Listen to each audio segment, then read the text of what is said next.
Okay. But let's bring it back to the whole point of this conversation, which was buying a new home versus a second home.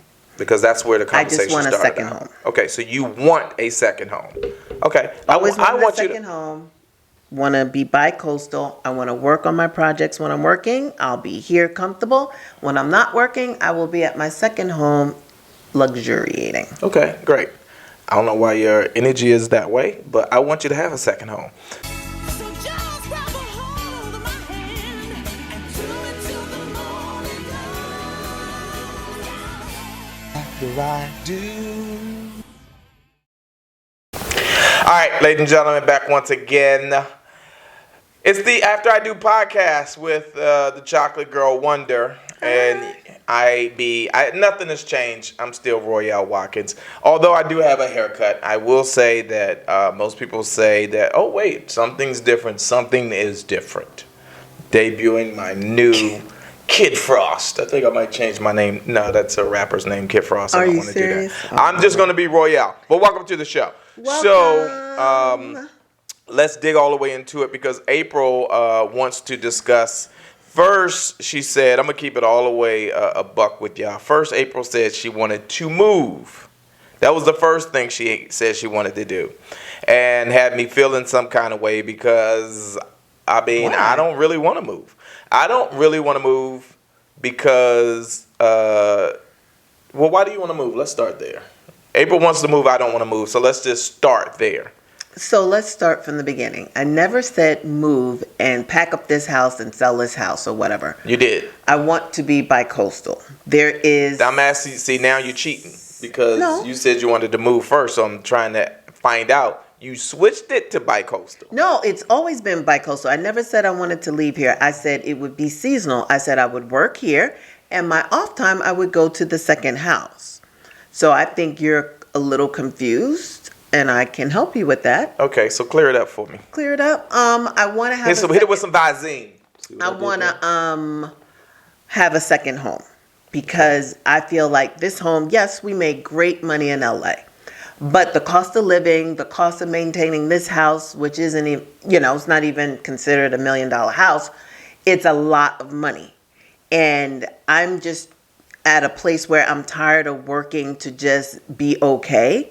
I want to work and know that I have a nice house, all the things that I want. I want a kitchen, I want a pool, I want a lot of things. I never thought we would be in this house 20 years later. That's the thing. I thought this was the starter house. And the starter house just became the house because we were very involved in our kids' education and their livelihood. So what does that mean? We say we were very involved. We spent a shit ton of money. That's what I mean. We said we were very involved. I'm saying give them all the information because that's what's pulling away from. If you let me get to it. Go ahead. What I was going to say involved putting ourselves on the back burner to make sure that they had the best education, the best of everything, and that comes with a price. And that price is paying for tuition, paying for school clothes, paying for trips that they need to take, paying for all of these things that don't include possibly getting a new house or a bigger home. Because I just wanted to stay in this house. I looked at it as a 5-year home. And 5 years went really, really quick. Max 10. Didn't think we would be here more than 10 years. We purchased this house and you, in your mind, said, this is going to be a 5-year house for us. Yeah. Here's the thing. We're married, but we're not the same in everything. Like our thoughts are different. Our aspirations are different. I never thought this would be a forever house. I didn't look at this as a forever house. There's some people that look at their house like, this is it. This is a forever house. It wasn't a forever house for me. It was a house to raise the kids. And I thought by now we would be on our second home. And here's the thing. There have been at least 5 to 6 families on this block that have moved here after us that are gone on to their second and third homes. We're still here. We just never... Those people's families expanded. Their situations have changed. Upsize, downsize. No. But what does that mean that you're using other families as a point of reference for what we are not doing? No, I just feel like at some point... change is necessary, and I think a lot of people, this is a medium house block or neighborhood. I think most people, this will be their first home and then they do upgrade. You know what I mean? And I feel like this was our first house and we never upgraded. We never got the things that I wanted, like Well, the okay. bigger kitchen, the pool, Sure. Bigger yard. Okay, so we're having a real conversation. We attempted to upgrade. That didn't go the way we wanted it to go. So then we had to fall back. And fortunately enough, we still had this house. Correct. And so, again, it wasn't for lack of trying. It's just that the effort we made wasn't met by the universe. The timing on it was bad.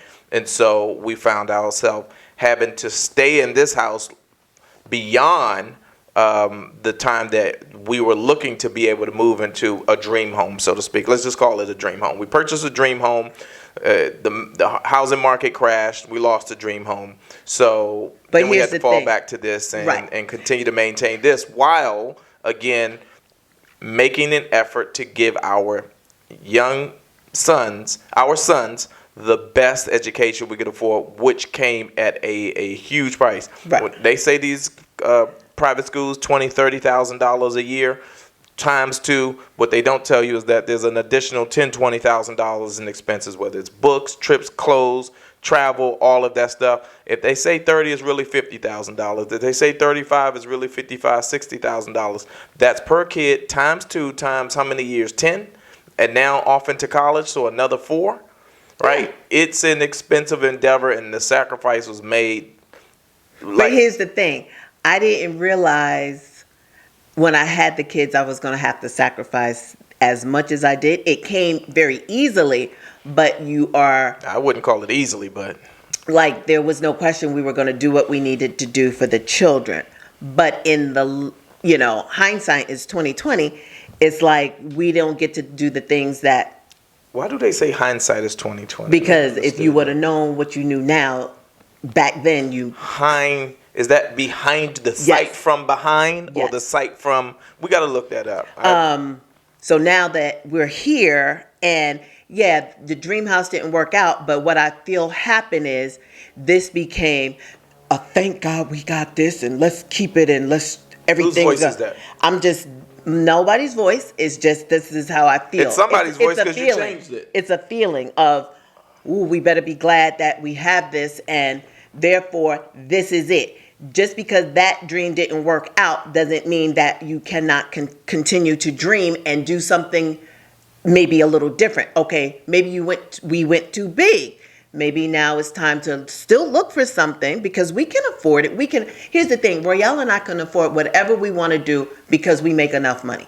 What we do is spend all our money on our children because that is the right thing to do for us to get them to school or whatever. I even question that at this point, but go ahead. Whenever there's an emergency for the kids, it could be 10 grand. I promise you, in 10 minutes, Royale and I are on the phone paying the school 10 grand. So what I'm saying is, as fast as we can come up with that 10 grand to pay that tuition bill because it's due and we don't even know about it, and because we have it, my kitchen could have been redone for $10,000. So what I'm saying is there is no checks and balances. There's no to-do list. There's no... What do you mean when you say there's no checks and balances? There's nothing to say, how much have we saved for the kitchen this year? 0. Well, how much have we have saved for possibly getting a pool? 0. How much we have paid for tuition? 0. Tuition, they need $20,000 right now. $20,000 magically appears. But if I say, let's get the kitchen, it's like, we got to do this. What about this? And how about that? And this and that. And I'm like, the same importance as paying their tuition should go into upgrading and making it what we need, more comfortable, a bigger kitchen. It's not a functioning kitchen. It just isn't. It's not functioning kitchen? That kitchen is plenty functioning. No, it's not. We make breakfast in there. You don't have what? I don't have enough storage in that. Can you make food in there? Do you make dinner? Can you make breakfast? Can you make coffee? I can. Okay. Is the refrigerator in there working? Yes. Okay. Can you get ice? Half the time. No. You can get ice. If you went there right now, could you get a full cup of ice? Only because I didn't ask. That's a yes or no question, Miss Watkins. Yes. You know what? I'm gonna have to start calling you. I just stumbled across something. I don't know why you let me finish. No. I stumbled across something. There is 2 people. There's Mrs. Watkins, who I'm married to and love, and there's Miss Watkins, who might be on the way out. So, Miss Watkins, I'm cross-examining you. Can you get ice? That doesn't matter. Don't listen to him. The kitchen. It's a functioning I'm kitchen. in the kitchen. I can't get to half of the things that I need to because I have to physically get down on my knees. It's an old, What's wrong with getting down out-of-date on your kitchen. knees every now and then? I need a lazy Susan so I can see what's back there. It just doesn't function. My mixer should be on my counter. My food processor should be on my counter at all times. Like I have to go reach and go get and figure out. I swear to God, I think between two things, what other people have and infomercials. Stop. I don't care Let me what finish. other people have. I think you are. I'm one of those people who, and I think you alluded to this earlier. And it's not that I don't continue to dream, and it is not for lack of wanting the best for you. But I'm very grateful and will make use of what we do have while considering what's possible.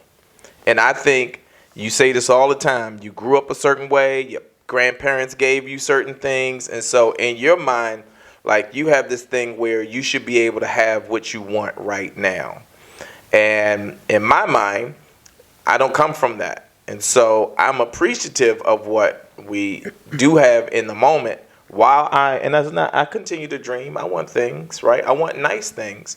But I'm also aware that those nice things come with a price tag. I have to go out here and do a certain amount of work. I have to be able to sell. Somebody has to cut me a check. And then I have to strategize. And maybe I will say that I'm at fault of not strategizing with you, right? But I am thinking about like what the future looks like, right? What we should be focused on together as a couple.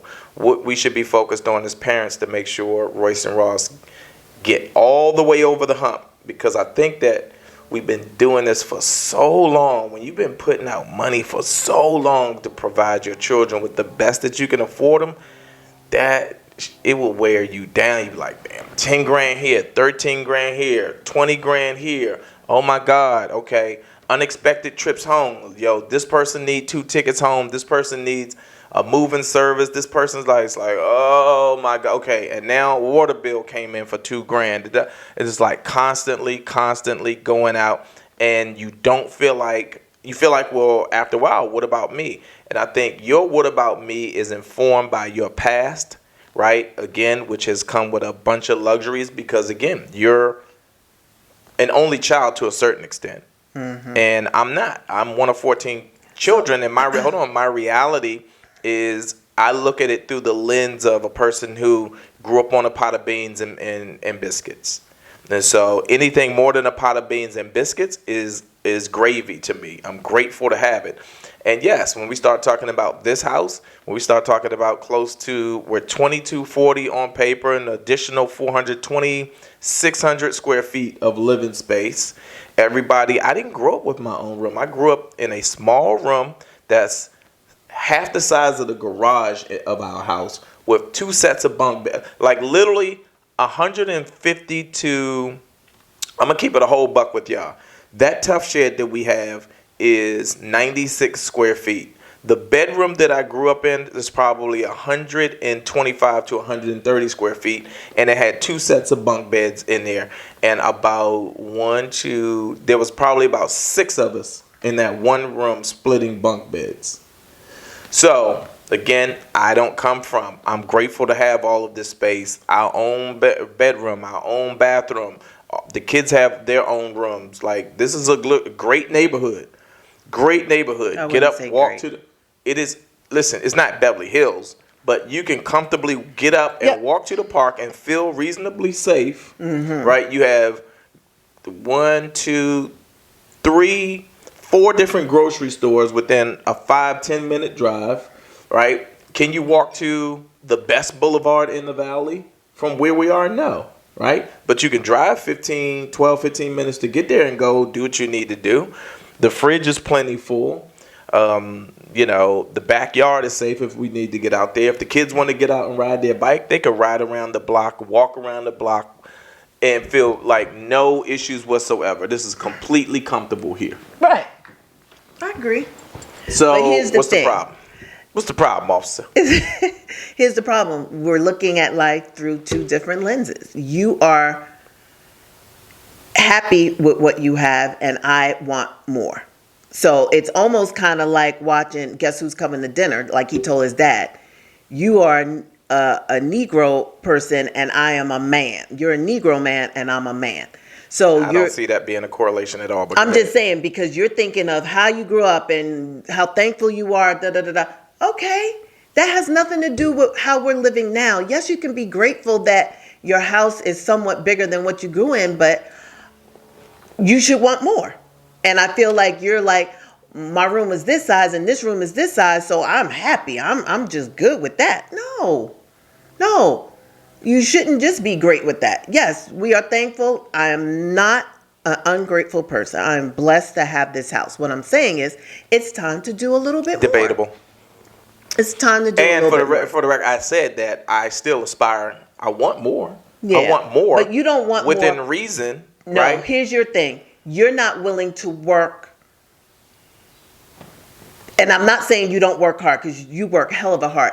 But you, in your mind, you're not going to work that hard for the next place. You want it to kind of descend. If a check comes or whatever, you're not personally going to say, every check I get in here, I'm taking $2,000 is going to the new house. Every check I'm going to commission, I'm going to take that. That's not how you operate. It's like, the only way it works for him is if this big windfall of money lands on him, then we can think about it. But he's not the type to, let's penny pinch and let's save and let's get this house. No. We can sacrifice and well, let me say get this house. Let me go back for a second, because again, my cross-examination skills are getting bad, because again, in the earlier premise, and I'm gonna go back and watch this episode when we post it, because there was a part of you that your argument suggested that basically was leaning towards selling this house and going to get another house,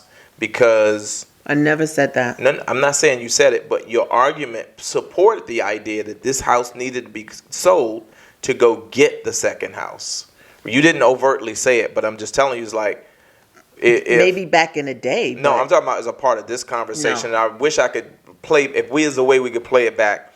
When we watch this back, I'm going to point to the part where basically a part of even hold on, let me if it finish sounded what I'm like saying. that, I'm telling you that's But not I'm what saying, it meant. okay. I never said sell this house. But I know you didn't. But if you let me finish and stop cutting me off, the point that you were making suggested that budget-wise, right, we needed to sell this house to be in whatever the next house was, because, right, we're not going to put the burden on ourselves of carrying two mortgages if we don't have the finances to do that, correct?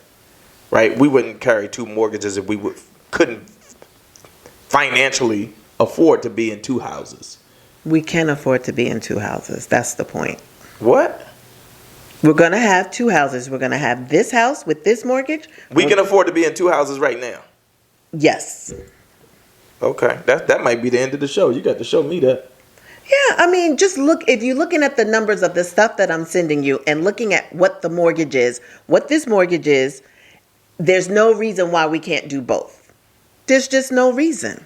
So you're saying even with the responsibility of two young men in college, knowing what we're paying for Howard University and Hampton University. Well, as you said, there's going to be one. So by the time we get the house. But I'm talking about, I always deal with the now. This is what I'm talking about. It's I deal not with the the now. We're not getting the house now. The house is coming in 2 years. So 2 years from now, Royce will be finished. We'll only have Ross. By the grace of God, his tuition will be completely What does by paid the for. grace of God mean? That he's not Are going we the on grace to, of God? That he's not going on to business school or whatever. So you're saying after he graduates? So after he graduates, he should be on his own. Well, There's that's 3 years. That's no more. No, I'm talking about Royce. If Royce gets out, or when he gets out, and there's no other Oh, Royce will get out. whatever going on for his masters or anything like that, he should be done. Well, we ain't responsible for that Are you unless. gonna let me finish? Go ahead. Let me talk.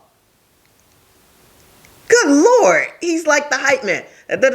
Let me get my thoughts out.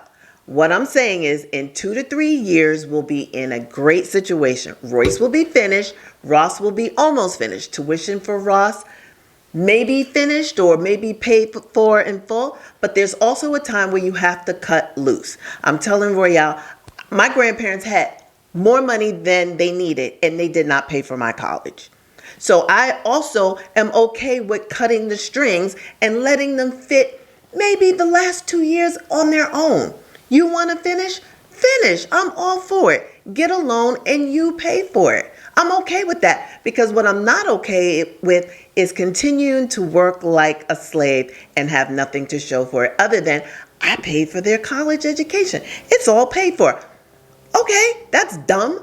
Rich people don't even do that. They figure out, they have trust funds, they make their kids, a lot of them make their kids, believe it or not, pay for their tuition on their own, or they're wealthy enough to pay for it. I think average middle income, middle to high income people should not be paying outright for their college kids. Even if you plan on paying for it, I think it's smarter to take the loan and then pay it back if you know you have it, than absorb all your cash in the moment just so you can say, I paid for college. It's a racket to me.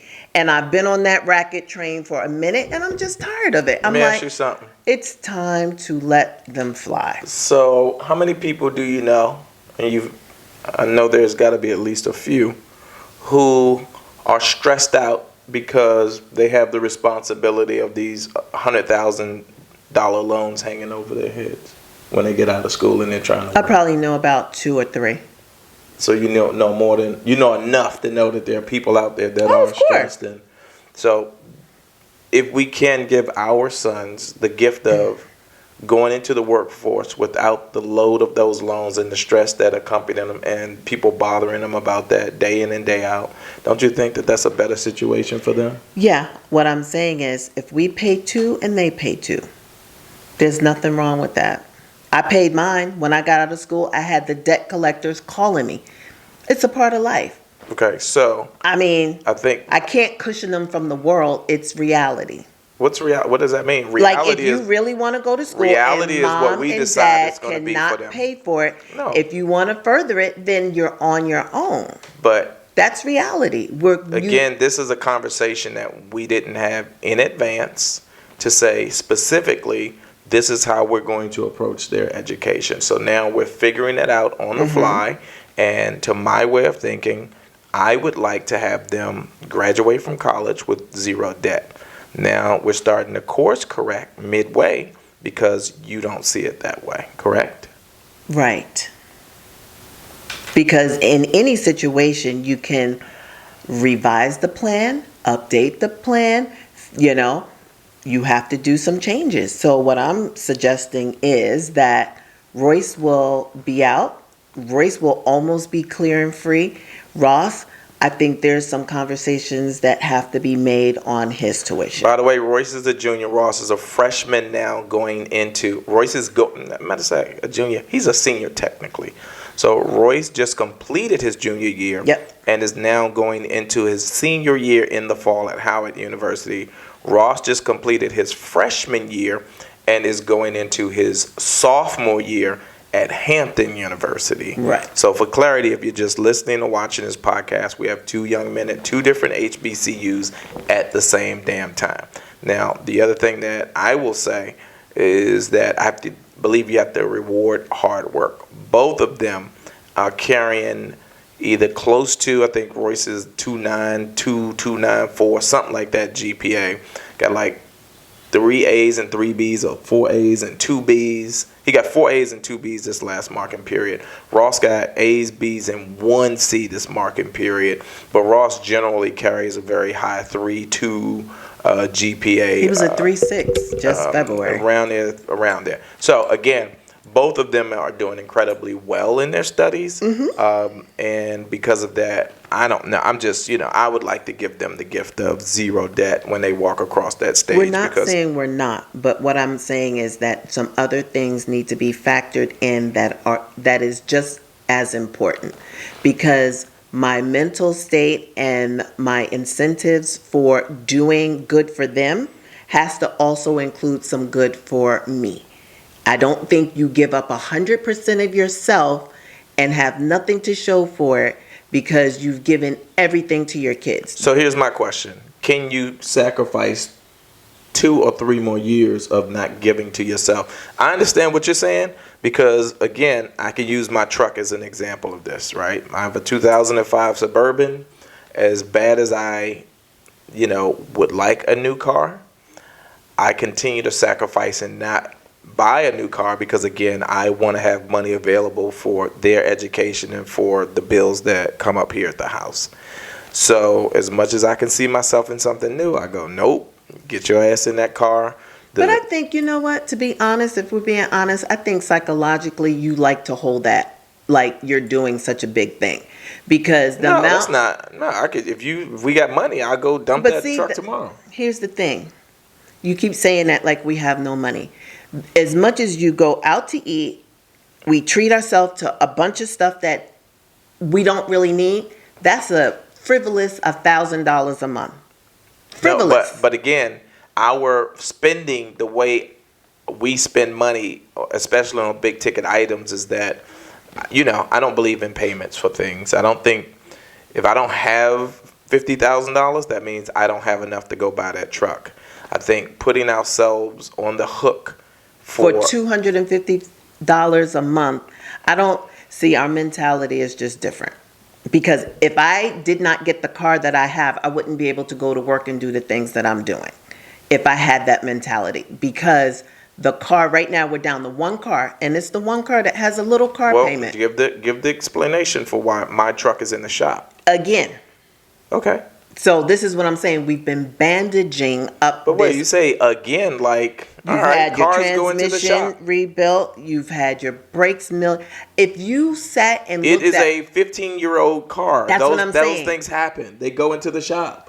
Exactly, and you spent over probably $10,000 to $15,000 trying to maintain an old truck when you could have taken that $10,000 to $15,000 and bought a really good used truck where you can have the amenities that you are looking for. Okay, listen, first of all. Better air, your windows are working. If I've spent $10,000 over the course of 15 years to maintain... And that's low.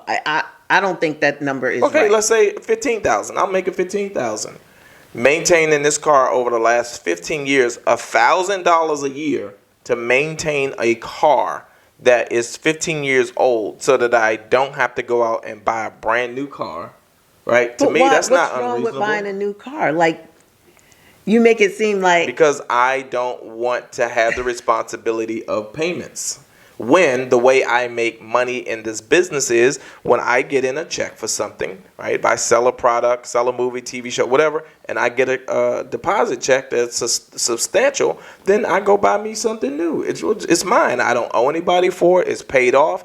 And I don't have to worry about if anything slows down, right, whether I can continue to service that debt and have negative impact on my credit and all of these things that people don't consider when they sign their name on for a big ticket item. I would never buy, I would have to be a multimillionaire to buy another car outright. Because you can drive off that lot and somebody total it. I'm not giving up insurance, $50,000 or whatever the case may be. Insurance. Yeah, but that still doesn't make sense to pay $50,000 on a car when you don't know what's going to come up. If you got $1 million, if you got $1 million, $50,000 for a car ain't going to be nothing to pay for it outright. Well, we don't have, this is my thing. You just said even if you said if I you said have. Millions. You're talking about 1 million. I'm not buying a car outright with $1 million. I'm just not. It would have to be multi-million. I said multi. You did say multi. So if it's multi, okay. Multi, we wouldn't even be having this conversation. You're a millionaire right now in the bank right now. You want that Tesla. You're not going to go buy that Tesla outright? If I only had 1 million, no. If I had 2 to 3, possibly. Possibly. I'm just not going to do that anymore. I think it's a waste of time. I call BS. Well, you could call whatever you want. I'm telling you, I'm not going to do it. Okay. I'd rather make the payment and keep the money in the bank and let me earn my interest than to give them the whole $50,000 just to say I paid it off. Like, I just don't think like that. Maybe I used to, I think you've gotten me in this pattern. Let's just pay for it cash. Let's just pay for it cash. I get that. But because there's so many things that come up in our life, I never want to exhaust all our cash. I'm Okay. just not doing that anymore. Not saying I never used to do it. And if I run into some millions down the line, maybe I'll do it then. But right now, I just don't, for me, it doesn't make any sense. Yeah, if I had multi-millions, we wouldn't be having these conversations right here. I'm just saying we're not at the point with hundreds of thousands of dollars that I would want to do that. Okay, so that's fine. If I had $1 million, I would go buy me a new truck right now and tell my guy keep that old one or run it into a wall. But I hear what you're saying. But I'm just one of those people that believes that I will ride something until the wheels fall off and get my full value out of it while holding on to the cash that I have until I feel like I can afford. Everything is about what you're comfortable doing. Right, but you just bring that one up so much, and I'm like, over 15 years, you could have had a new car. You chose not to get a new car because there were plenty of times where we had a whole lot of money, and if you wanted a new car, you could have. We had the Mercedes. I had my Range Rover. We started with the Range Rover. I didn't have the Suburban when we had either one of those cars. You did. You We didn't. had The Range Rovers. I didn't have a Suburban when you had a Range Rover. I did not have the Suburban when we had the Mercedes. So how does that even square up with that You did. argument? We didn't get the. I had the Tahoe back then. Oh, we had a Tahoe. Okay. Yeah. You did. But the point is, if you wanted a new car, you could have had a new car. You just didn't want a new car. Right, because I'm going to make a sacrifice so that all of the cash that I can have on hand, I have it so we can keep paying for this education and I can save for anything else that might come up. Okay. But let's bring it back to the whole point of this conversation, which was buying a new home versus a second home. Because that's where the conversation started. I just want a second home. Okay, so you want a second home. Okay. Always I want want a you second home. Want to be bi-coastal. I want to work on my projects when I'm working. I'll be here comfortable. When I'm not working, I will be at my second home luxuriating. Okay, great. I don't know why your energy is that way, but I want you to have a second home. So what I will say is this. We're going to wrap this up and we're going to have a conversation. I just think that anything is achievable if the two of you are working on it together. How do we have babies? You can't get pregnant by yourself. We have to do that together. Right? It takes the both of us sweating, working, mostly me, but you get the point. It's a group effort. It's a team effort. So we're going to sit down, have a conversation, because some people push back. You don't need no second home. That's not what I'm saying. I want you to have everything that you desire in life. If I can give it to you, if I can help you build it. So let's have a conversation about how we get there, not whether you need to have it or not, but how do we make this possible? How do we build towards a situation where you realize, oh, you know what? We worked hard for it. We talked about it. We figured it out. And now I'm sitting here in my second home drinking lemonade. Why are you doing that? I said, let's work on it. Oh, Jesus. So now you don't want the second home. Oh, I'm going to get the second home. But you don't need me to help you? I mean, if you come along, you come along. Okay. I don't know what to say. I really don't know what to say. It's going to happen. Yeah, I would think you would say, you know what, babe, I love your attitude about it. Yes, let's cut this off now and sit down and put it on paper and strategize. Let's strategize. You are such a jerk. Okay, Miss Watkins. I'm a jerk.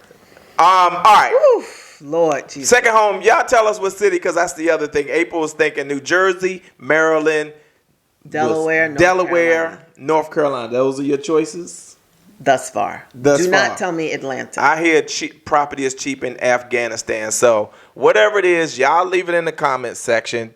Tell us if there's a city where you live. If you feel like, oh, no, come to my city. It's beautiful here. The taxes are low or there's no taxes. And we will open up, give you the key to the city when you get here. Whatever it is, leave it in the comments section. And make sure you subscribe if you're not subscribed. Make sure you like. Make sure you leave a comment and tell a friend about after I do the podcast. That's all I got for today. Anything for you? Nope. All right, say goodnight, Miss Watkins. Bye.